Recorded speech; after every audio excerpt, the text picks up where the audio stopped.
അപ്പം നമുക്ക് എന്താണ് ടീ ടൈമിൽ കഴിക്കാൻ നോക്കാം. നമുക്ക് ചായ ഒന്നും വേണ്ടാത്തതുകൊണ്ട് നമ്മൾ ചായ ഒന്നും ഉണ്ടാക്കിയിട്ടില്ല.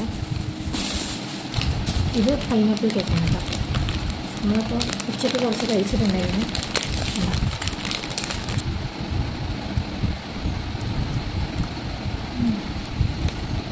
നല്ല ടേസ്റ്റ് ഉണ്ട് കേട്ടോ. നല്ല അടിപൊളിയാണ്.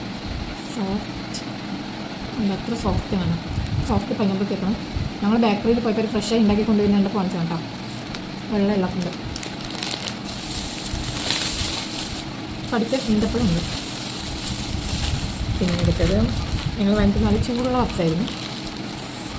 അപ്പോൾ നമ്മുടെ പപ്സൊക്കെ ചൂടൊക്കെ പോയി നമുക്ക് പപ്സ് വയ്ക്കാം.